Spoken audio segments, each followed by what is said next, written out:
So I have a bit of an admission to make. My name is Walli. I have never been an Oracle DBA in my life. Yeah. So you guys familiar with that? No? The 12-step process. The first step is admitting you have a problem. Yeah. How many Oracle DBAs in here? There you go. First step. Only 11 to go. Yeah. My name's Mark Jones and I'm an Oracle DBA. Yeah. There you go. All right. So yeah, my name is Walli Datoo. I'm an open source solutions consultant. That's just a fancy name for a guy that sits in the office that works with James and Robin in the back, tinkers with stuff, tries to talk to as many people as possible about the benefits of open source, and in this case, EnterpriseDB and Postgres. Just a little bit about our company. Quru, we call it inspired open source. We've got a general open source ethos. So we're a development shop. We develop in Python, Django, Flask, pretty much anything you want to throw at us. We like a challenge. Yeah, well, .NET and OpenShift. Yeah. But yeah, we've got strategic enterprise open source partnerships with EnterpriseDB, Red Hat. We're a premier partner. We work with Puppet Labs, which is configuration management, a company called SCP, which is backup, and a new company called Groundwork, which is unified monitoring. It's quite interesting. But yeah, I mean, we're open source through and through. We prefer enterprise open source because it works, and it's less kind of sandaled, long-haired hippie types that we talk to. But yeah, we're big proponents of open source and enterprise open source for that matter. I'll go right in it. The goals for Oracle compatibility within EnterpriseDB, you've seen a little bit of this already. Mark kind of stole my thunder a little bit when he came in, but I'll talk you through most of these things, and then I'll show you a migration assessment, and we'll do a sample migration from an Oracle database and a MySQL database, right? The idea is that you want to try and run applications written for Oracle virtually unchanged, right? And that all depends on that whole layer of compatibility that EnterpriseDB provides on top of Postgres, right? And the concept is a lot of people have spent a lot of man hours and money to train themselves up on Oracle, right? It's a good product.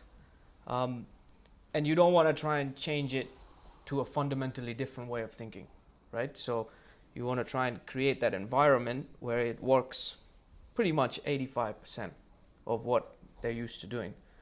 There's full support for SQL, PLSQL, OCI, and Pro-C.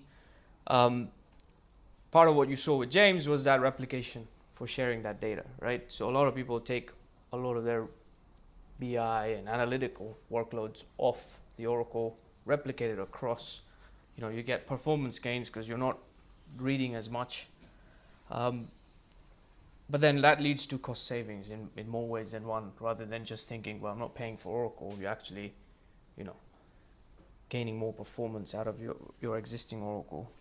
And lastly, something that we are passionate about as Quru is getting rid of that vendor lock-in, giving you that choice, that freedom that comes with open source. You want to use one thing, use it. If you don't like it anymore, use something else, right? And that's the whole thing about no vendor lock-in. What was it, Mark? The red stack? No? One red stack. Yeah, the one red stack. Okay, cool. So, what are we talking about? EnterpriseDB, Postgres. It's a strong database, right? It's got a lot of features. You can do packages, stored procedures, functions, triggers, hints, markset. We talked quite a bit about database links. We've got materialized views now in PPAS 9.3. You can do synonyms, you can do object types, users, roles, dynamic SQL. There's a lot of things on there. Now, I'm not going to bore you with all the features and how they work and things like that. The whole reason I've put that up there is just, it is a proper database. A transactional database, unlike anything else out there that you might be using. Yes, there's a big push on NoSQL and things like that, but RDBMS are not dead. They're still there. There's a use for NoSQL, but Postgres is quite up there with the rest of the thing. So Mark also touched on the Oracle compatible functions and variables, right? So if you look at all these, I've picked out quite a bit. I don't think that's all of them, but there's quite a lot in there that some Oracle DBAs might recognize. Now all those, are valid and work with EnterpriseDB's version of Postgres. So, things like decode, where you use that as a given in an Oracle implementation, right? And you don't want to think about changing, this little function that I had. So that's translated natively. There's NVL, NVL2. From what I've known, a lot of people use it. Substrings, number of substrings. I mean, it's very trivial stuff that you use on a day-to-day basis that you don't really want to change. So that's there, and that's the real value, Even things like add months, months between, new time, next day, little things like that all are provided in that EnterpriseDB kind of value, right? And that's the core of it. And the reason I've put that up there is just to show you that actually it's that compatibility layer that really differentiates, the Postgres and the EnterpriseDB. There's full PLSQL support, ref cursors, implicit and explicit cursors. Yeah, you guys use that? Yeah. So, encapsulating the query and then reading the query, a few results at a time. You've got a lot of data, you won't do that. That's there for you. There's looping and conditional statements, collections. So, one thing to think about is that basically, if you think of pretty much every database, it came from, Stonebreaker? Was it Michael Stonebreaker? SQL, the granddaddy of SQL, right? So the concept is pretty much the same, right? It's how you implement that, right? Now, a lot of the times, like for example, collections,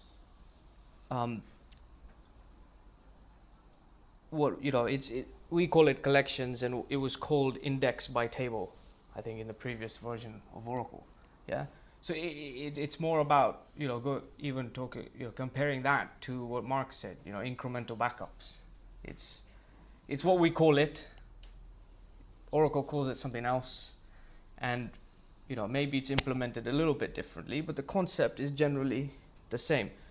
Even things like user-defined exceptions. When you want to actually present some sort of like an exception, in the sense that when you have, using a simple example like bank, if somebody puts a check through, there's not enough funds in the account, you need to flag that and say, well, there's no funds. But that you can define that using a raise statement in Postgres.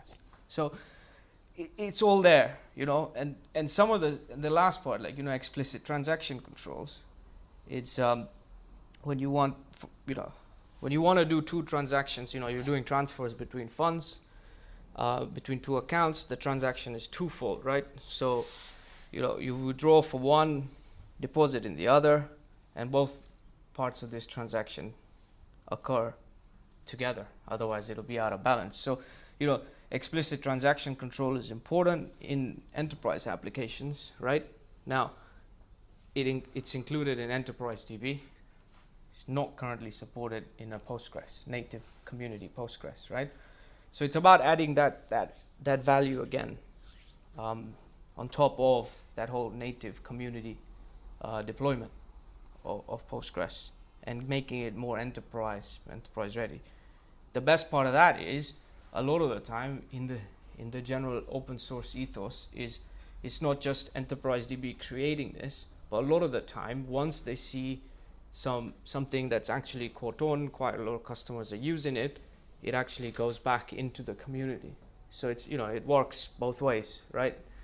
a lot of the core committers, I think 3 out of the 6 work for EnterpriseDB. Most of those guys, I think Dave Page used to write on his blog that I'm a Postgres developer by day, and in my part-time I work for EnterpriseDB. It was kind of his joke. And then somebody wrote on his blog and said, "Oh, you work for EnterpriseDB and you didn't tell us," and all this. But that was his form of British humor. He said that, I work on Postgres by day and EnterpriseDB kind of as my second job. But these are the guys that write all this code and feed it back into the community, and that's important from a Postgres perspective. There was a question about data types earlier, but most of the data types are there from Oracle. Like Mark said, ncar, nclub, bfile, not supported yet. But when I say not supported yet, there's always a roadmap going back, to that initial slide. Is that why do people pay a company when they could just download a piece of software for free? It's that whole aspect of, hey, there's a significant roadmap, there's an SLA, and there's a support structure behind it. There's a lot of built-in packages, the DBMS packages, basically, the UTL packages that help a lot. You're doing the UTL URL, and encapsulating the URL and doing the catches, so you don't have to worry about the backslashes and all that you get in Oracle. You get all the regular expression, the counts, substrings, instructions, and then all the views. So, the DBA underscore views are admin only, as you'd see in Oracle. The all underscore are just restricted to the current user. And then, of course, the user is only displaying schema of the user. So you've got all that familiarity that you get with Oracle, that you're used to it. There might be a few things here and there that you read up on, but if you look at the documentation, it explicitly tells you that this is what you'd expect from Oracle. This is how we do it. Case in point cursors. It's similar. It's just a little bit different. So you just have to learn it. But that's part of the learning process. You're not relearning something new. So there's even diagnostics. So there's something called, what does that stand for again? DRITA. I think it's Dynamic Runtime Instrumentation Tools Architecture. There you go. Yeah. Yeah, I stood up all last night trying to remember that. But no. Anyways, it basically allows the DBA to query, right? Like you would get, I think it's called StatsPack in Oracle. AWR. Yeah, AWR. That's what it is. It used to be StatsPack, right? Yeah. So you get that sort of kind of response from the database, and it's point of time. You can choose an init date and an end date, and then it can compare the difference between the two, show you what's slowing down the database, and gives you that whole StatsPack's AWR type result that you get from it, right? Once again, that's a tool that you only get from EnterpriseDB. So you get that additional, enterprise tool set. Mark talked a little bit about all the tools that you get with EnterpriseDB. So there's EDB Plus. I'll quickly show you how that works in a minute, but it's an SQL Plus lookalike. EDB Loader, so you can do bulk loading the same way you do it in Oracle. And then EDB Wrap is code obfuscation, I think it is. It's when you try and hide your code, which Mark spoke about. Once again, those tools look and feel exactly like you would get them from Oracle. And I'll show you side by side the SQL Plus and EDB Plus. So in Postgres, PPAS 9.3, the new one, there's a lot of work done on partitioning, right? Yes, we still can't do a lot of those operational things that Oracle can do. But partitioning has been worked on a lot. Some of the benchmarks, and I don't know what that benchmark is, but you can prove anything with just a little bit of data according to your way. But the 9.3 is about 76 times faster than 9.2, and the reason is because you're allowing that whole kind of partitioning. You can have as many partitions as you want, and the greater number of partitions, the greater performance benefits, as is the case with pretty much anything, right? You divide and you conquer. That's kind of the whirlwind tour of the Oracle compatibility. There's a lot of specific things that we could, look into. And the idea is we can look into it, but the whole concept is that it's native. So it's transparent and abstracted out to the user. So you use it as if you're using something else, right? And by something else, I mean Oracle, because it's Oracle compatible, right? And you can look at how it works and things like that, but it's all documented, it's all there, and we're here to help if you've got a specific workload or something that you look for.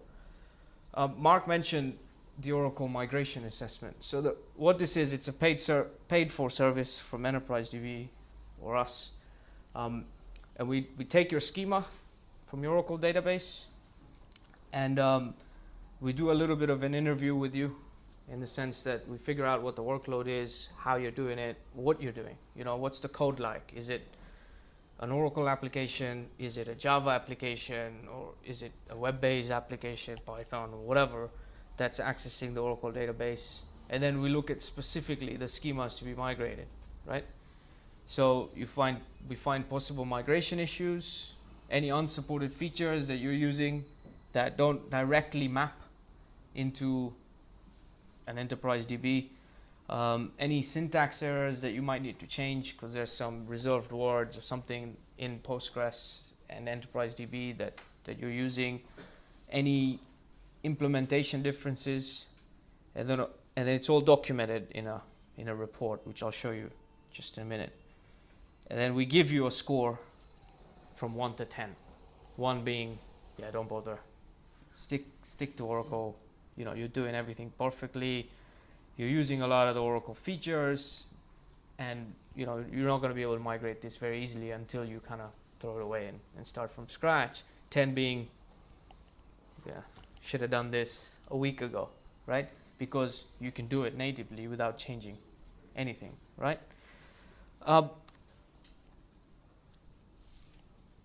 So this is kind of the sample report you get.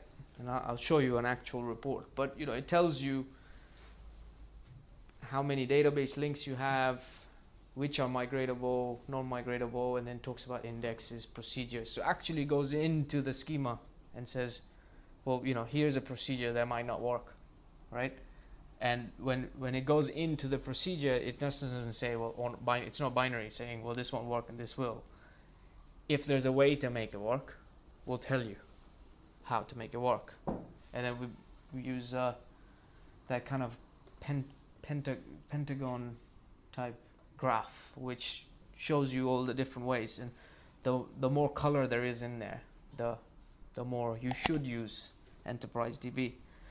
And of course we'll base that on skills, training. We can also help you move the database. So let me just quickly show you sample. So if you look at it, it's a standard document that comes for Major Telco Inc. And their database called Coltrack 26. But it goes through kind of a database / application profile. So it helps you also understand a little bit more, because sometimes you get carried away and you don't go actually and document a lot of these things. And then looks about how much storage it is, what connectors it's using, any backup that you might be using, what's your high availability SLA that you need to meet. And then it goes into kind of the database compatibility factors, and there's the graph that you saw earlier. So that essentially is, so if you look at this pentagon that you saw earlier, there's 5 kind of points. So there's the implementation ease, feature ease, syntax, the packages, and the object parameters. So, the score is based on that, the 1 to 10 that I was talking about, right? So that goes to show you how easy it is to move your database. And then you've got the compatibility index that we spoke about. What I really want to show you is, so if you look at some of these statements, so it's talking specifically, if you look into syntax, it's saying there's 16 commits, and then Postgres plus advanced server supports commits in stored procedure logic, right? So it goes into that much detail. Or it tells you, you've got earlier versions of advanced server didn't support the raise statement, right? User defined exceptions. But in 8.4 it's done. There's index hints. It's Oracle, you're using the Oracle supplied DBMS packages. It's included in there, and then it actually goes into, so there you go. It says your database compatibility index is 9.6, which means you should have done it a week ago. Do you do any sort of performance assessment as well? Not as a part of this. We can give you a performance element of it. And make architectural references, your recommendations around. Yeah. The Oracle migration is specifically focused on compatibility and the ability to how easy it is to change from Oracle to Postgres, or if you're thinking about doing that reporting aspect, then basically what, if anything, you have to change to make the reporting work. So then it goes into the cost estimates, compares the costs of what you're running right now to what you would be running. There's also the last part right here. So it tells you all the object counts, constraint counts, potential migration issues, and all the, so comparing whatever you have, that matrix that Mark showed you earlier with Oracle and what's supported and what's not supported. But then, gives you the count. And then it actually tells you what to change. So it gives you the syntax to change within the, and that's simply just, because it's 9.6, all you need to do is change the JDBC driver. And off you go, right? So, but then, if it's lower than that, then it'll tell you, hey, you're using this reserved word, and in Postgres, you can't use this reserved word, so change it.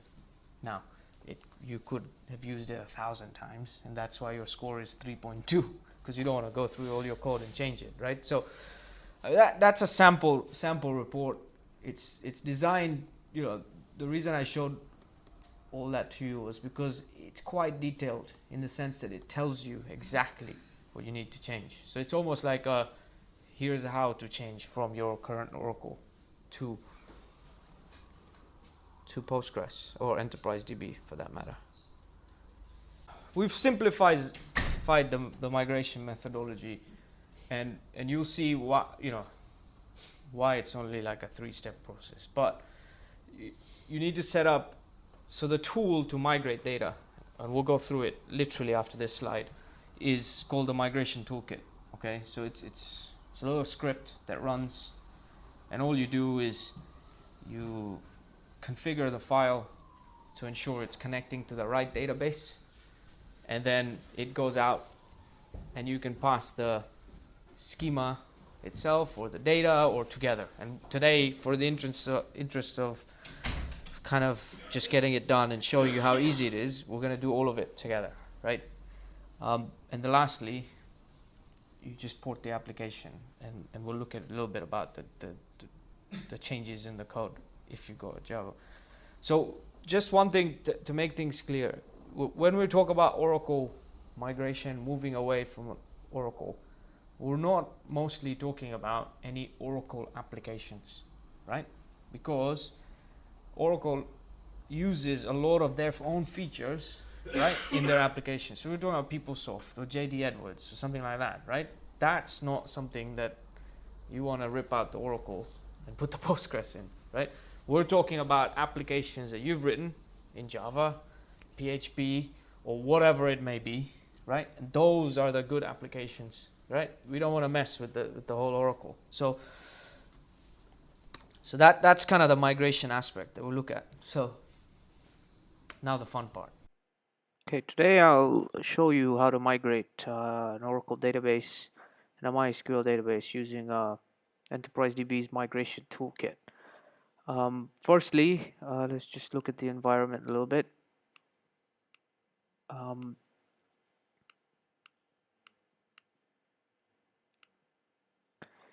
If we go into, open up the terminal. There we go. Just a couple of things to begin with. The whole migration is based on a single configuration file called toolkit.properties. So we'll just go in there and have a look at that first.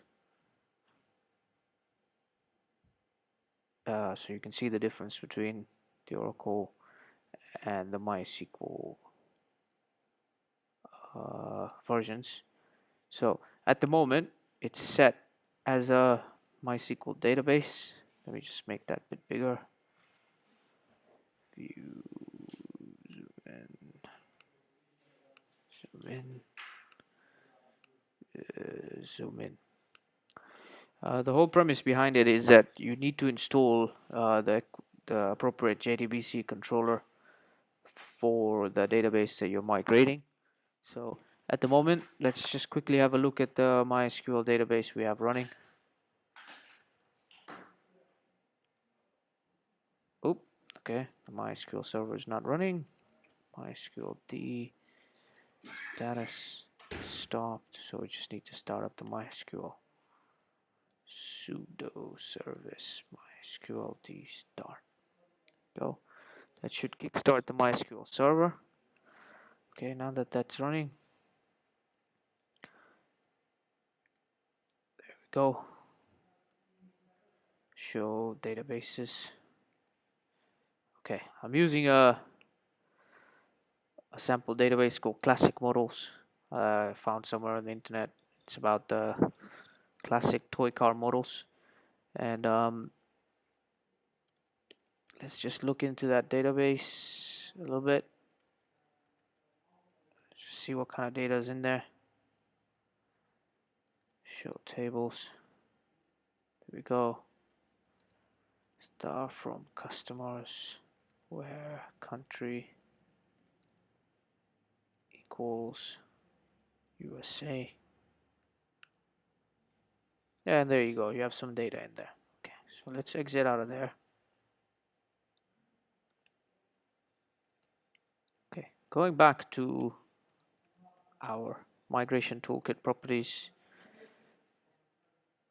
9.3, etc. cat toolkit dot properties.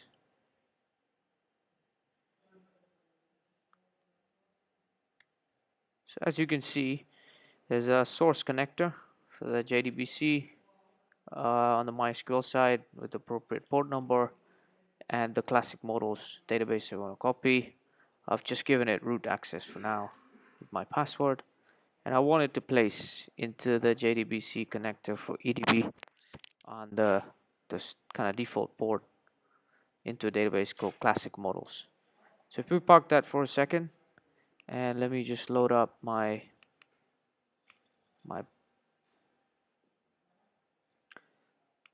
pgadmin. Let's connect to our local database.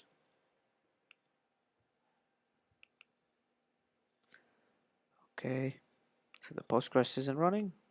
Start that up. Sudo service PAS 9.3 start, and that should kick off. All right, so Postgres server is now running. Should be able to connect to the database. It's fine.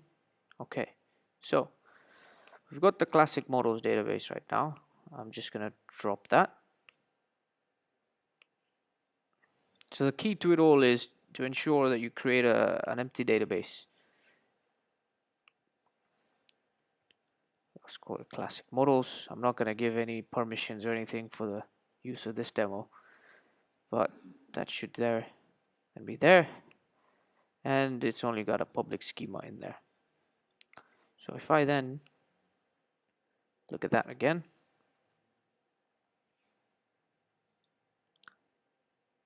and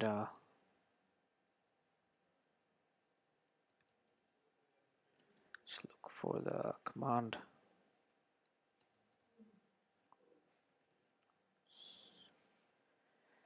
Here we go. So the run mtk file is what runs the migration toolkit, and it by default it assumes that you're trying to migrate an Oracle database. So for the case of a MySQL database, we'll provide a source type and a target type. EnterpriseDB.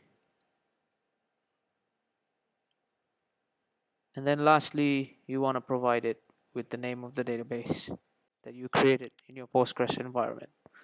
See if that works. Oh, I'm in the wrong directory. It's the bin directory. There we go. Should kick it off.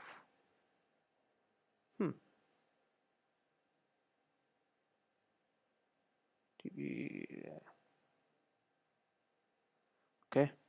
It's because I've misspelled EnterpriseDB. There we go. Just goes to show you that it's running on a live system. There we go, and off it goes. It's migrating all the rows, and then it gives you an output saying it did 8 tables, 16 constraints, and 6 indexes, a total of 30 objects, and 30 were successful. So if we go back into our Postgres pgadmin, to that, and you can see there's a new schema there. And going back to what we were looking at, we did a query on the MySQL side for customers that were in country the US, and let's filter that and just remove that customer number, and we say that let's just say descending because we want to see the US ones. Keep it there. Scroll all the way down. It should show you all that data, and it's as easy as that. So that's the MySQL database. The Oracle one, it's a bit similar premise, but you will see the major difference in trying to import that. So if we go back in, let's get rid of that.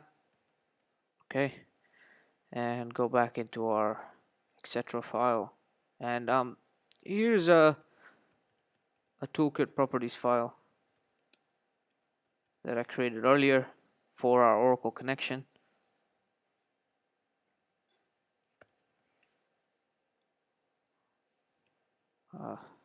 Went into the wrong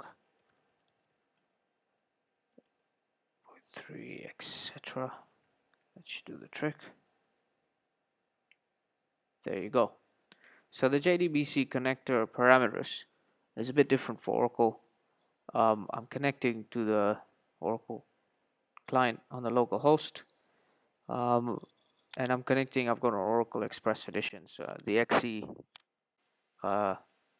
database, and I've given it my username and password. So the target DB is still the same. All I'm going to do is I'm going to copy toolkit properties.oracle to the toolkit properties.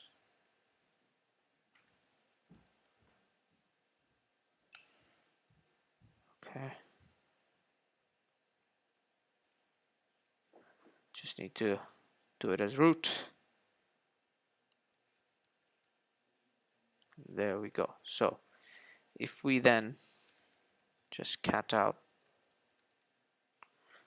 Toolkit.properties, you'll see it's the Oracle database that's going on, right? Now, back to our PG admin. There is an HR database, and I'm going to get rid of that. So I'll drop that.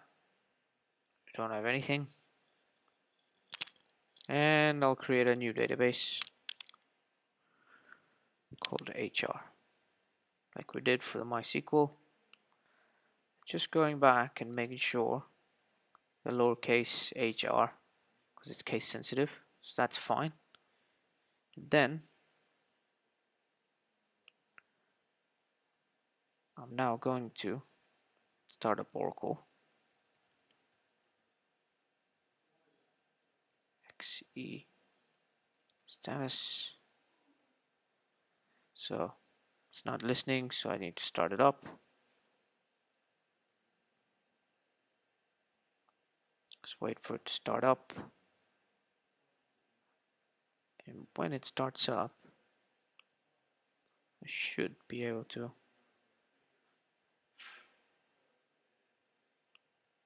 There we go. See if that worked.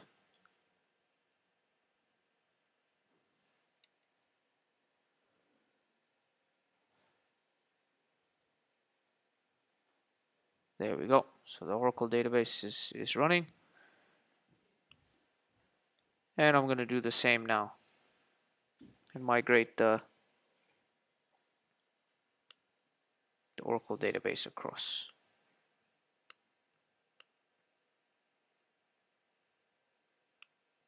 Okay, here we go.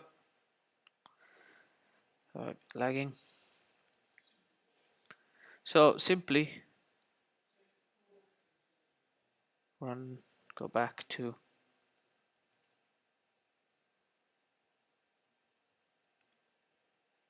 the directory, to the run mtk again.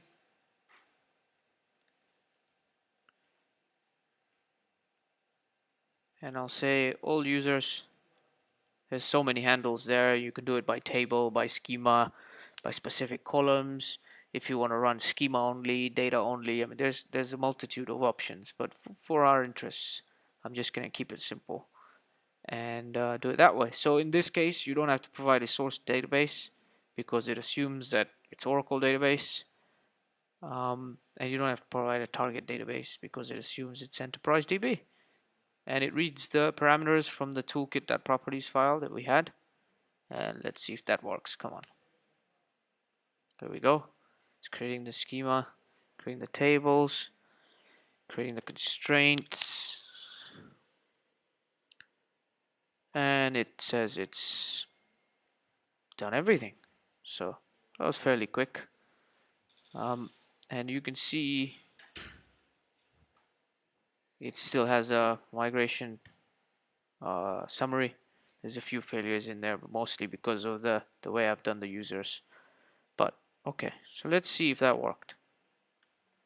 Okay, and when we do that, you'll see the HR database is there, and now it's got an HR schema. The best part is it's also translated the views that you had, right? So if I run that, there we go. It's one view of the HR database, and just to prove I did it from a live database, we can go into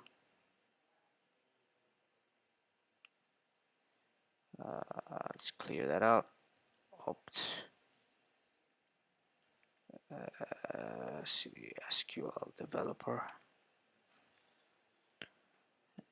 SQL developer.sh. So that loads up the Oracle SQL developer. Just minimize that.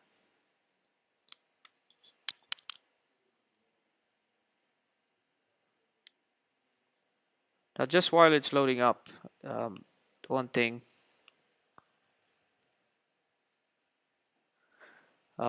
Yeah, you know, the migration toolkit is quite powerful.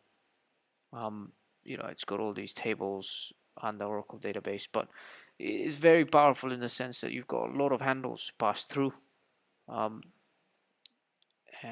let's see if we can find the view that we were looking at. Just give me a second.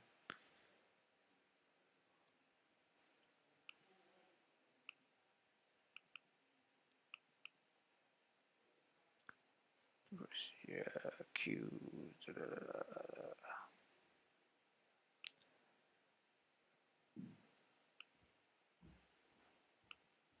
Sequences, types, synonyms, database links.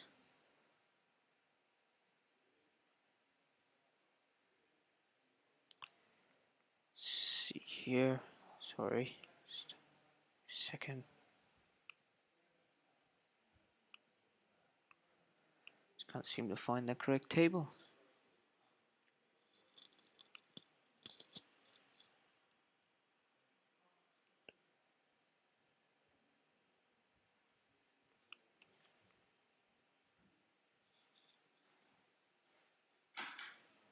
Okay, for some reason it's not showing the view. Probably because I'm not in the user, the correct user. There we go. Other users. HR. There we go. Views. There's that view. And there we go. You can see the view. And if I run the open, it says employee ID, job ID. So it's just about ensuring that the two views transferred over. That's a very simple kind of migration. It's migrated all the data, but also the views. I mean, you could do this for quite a lot of things. I mean, if it's quite a heavy database that you're trying to migrate, it might be worth doing a schema first, just to see the migration summary, and then do the data. So that's essentially it. And just to summarize, the crux of it all is the Toolkit properties file that we showed you earlier. So if we go back into that, etc., cd Postgres plus 9.3, etc. You can see, get that properties, the Oracle. So you've got the Oracle source database there. We've got the MySQL one. So you can kind of see that it's targeting the source database differently there, the different user logins, the Oracle one. And it's as easy as that. And just to add, you can do that for SQL Server also. So the last thing I'll talk to you about is a simple Java application being migrated. So you've done the whole Oracle migration assessment. It works fantastic. You do the migration toolkit, boom. The one thing that's worked, and I've done this myself on a Java application, but albeit a simple one, is I changed the old connection syntax. So it's using an Oracle JDBC driver to the EDB driver, the JDBC connection. So similarly, you probably recognize that string from the toolkit properties file. It's doing the same thing, right? And that's as easy it is. ODBC, yes, it's a bit different, but most of the time. So in summary, Postgres feature-rich database, right? EnterpriseDB extends Postgres to include Oracle compatibility, easier migration from proprietary databases, and then further scalability and performance, using partitioning and things like that. Enterprise open source database, that's what we want. And why do we want it? Because there's no vendor lock-in, massive amount of cost savings. And lastly, that last one with EnterpriseDB, that Oracle compatibility layer, you don't have to reskill your people immediately. It's not like you're teaching them new technology. They're familiar with 85-90% of the stuff that's happening in there, right, already. So Any questions? I particularly like this one. Nobody's interested. No. That makes sense. No.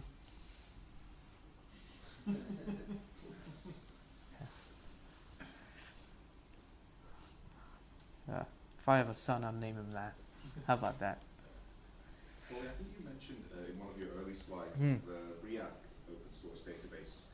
How would you compare that to Postgres? Particularly because in the UK public sector, a lot of organizations are using React to re-platform technologies and infrastructure. And for me, anyway, that seems to be getting a lot of traction in the UK public sector. Yeah, I mean, do you bundle that with the whole NoSQL, Mongo, or? There are two large programs in the UK that I've seen where they've singled out React. I wouldn't necessarily bundle it with them. Yeah, I mean, there's all this whole push about, different way of doing database and different ways of managing data, and at the end of the day, I mean, if you look at like the way SQL works, it's lived through the time. Yeah, I was talking to a gentleman sitting behind you about how he manages that data, right? And it's all about what you want to pull out of it, right? And how much information are you getting at any one point? I think that's the key to it all, right? And how much effort you want to put into the database doing a lot of the work, or the application doing a lot of the work. Is it a store, or is it actually a function of your general application? Right now, from a design perspective, we're all familiar with 3-stack. If it's a web application, you've got your Apache, your Linux, and Postgres, whatever, right? A lot of people, in the old days, started using Oracle and started doing a lot of the work on the database layer. But if you think from a design perspective, it worked. From a scalability and future proofing perspective, so I haven't personally seen. Is it React? You said? I thought it was on. Oh, was it? Your very first slide. Was it? Talking about.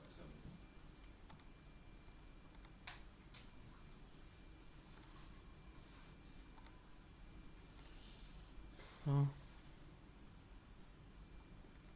Might have been on one of the other ones. Huh? But yeah. React and Open, is it a NoSQL database? Yeah. Yeah, I mean, NoSQL has its place. Like I said, it's how you want to access that data. Where do you want to put the heavy lifting? Do you want to spend a lot of time with your developers and making sure that the application is doing a heavy lifting, and the data is just data store, and there's streams of data coming in as much as you can. We've got a customer that basically does cab bookings, and they triangulate every 3 seconds. 85% of the black cabs in the city of London use their app. It's running, and it triangulates every 3 seconds so that they find out, where these guys are. And then so when you go on the app and you say, I want that, then it can tell you exactly how many cabs there are around you, or tell you walk 3 blocks, and you find, you have a better chance of finding a cab. Or you can say, I want to book this cab, and they charge you a little bit of a premium. For them, that stream of data, when they start putting SQL statements and running functions and stuff, no chance you're going to be able to feed all that data the way you want it.